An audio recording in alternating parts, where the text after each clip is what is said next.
Hi! This is Padma, Rashmi beauty parlour. ఇవాళ ఒక makeup గురించి మంచి ట్రిక్స్ తెలుసుకుందాం. ఇంత ఈజీగా అయ్యేదనమాట. మీకు ఒక కన్‌ఫ్యూజన్ ఉంటది. శారీ ఫస్ట్ కట్టుకోవాలా? మేకప్ ఫస్ట్ చేసుకోవాలా అన్నది.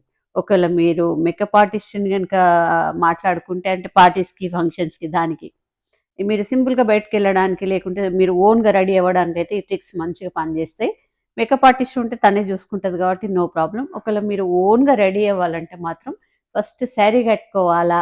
మేకప్ జేసుకోవాలా? అన్న కన్‌ఫ్యూజన్ ఉంటది. సో, ఆ కన్‌ఫ్యూజన్‌ని ఇవాళ తీసేద్దాం మనం. సింపుల్‌గా ఫస్ట్ మీరు ఫేస్ వాష్ చేసుకోండి. ఫేస్ వాష్ చేసేసుకొని క్లియర్‌గా తర్వాత మీరు మంచిగా హెయిర్ అంతా పైనకి టై చేసేసుకోండి. ముడేసేసుకోండి. ఏసుకున్న తర్వాత శారీ కట్టేసుకోండి. మంచిగా శారీ కట్టుకున్నాక తర్వాత మేకప్ జేసుకోండి.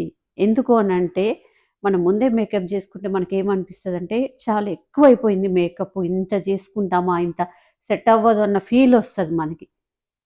నార్మల్ డ్రెస్సింగ్ మీద. సో, అందుకని మనమంతా టోటల్ శారీ అంతా కట్టుకొని రెడీ అయిన తర్వాత మీరు మేకప్ అండ్ హెయిర్ స్టైల్ చేసుకుంటే చాలా సింపుల్‌గా కనిపిస్తది. హెవీ మేకప్ అస్సలు అనిపించదు. సో, అందుకనే నేను శారీ కట్టుకోండి ఫస్ట్ అని చెప్తున్నా. సో, ఈజీ అయిపోతది మీకు. మళ్ళా మేకప్ అంతా చేసుకున్న తర్వాత శారీ కట్టుకోమంటే కూడా మనకి ఇబ్బంది అనిపిస్తా ఉంటది. సో, అందుకని ఫస్ట్ మీరు శారీ కట్టుకున్న తర్వాతనే మేకప్ జేసుకోండి. మ మీకు ఒకవేళ నార్మల్‌గా కొన్ని ఫంక్షన్ హాల్స్ బయట వెంటిలేషన్‌తోని ఉంటాయి గదా! అప్పుడేంటంటే మనం కొంచెం మేకప్ చేసుకున్నా చాలా ఎక్కువ చూపిస్తది. సో, అట్లాంటి వెంటిలేషన్‌లో మనం కొద్దిగా సింపుల్‌గానే రెడీ అవ్వాలి.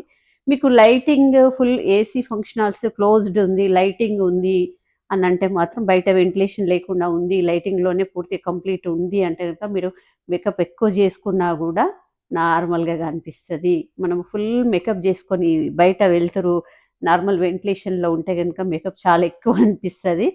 సో, ఈ 2 మనం చూసుకొని మేకప్ జేసుకొని హాయిగా సింపుల్‌గా, స్వీట్‌గా కనిపించడానికి ట్రై చేద్దాం. ఓకేనా? Thank you. ఏమన్నా డౌట్స్ ఉంటే మెసేజ్ పెట్టండి. Thank you.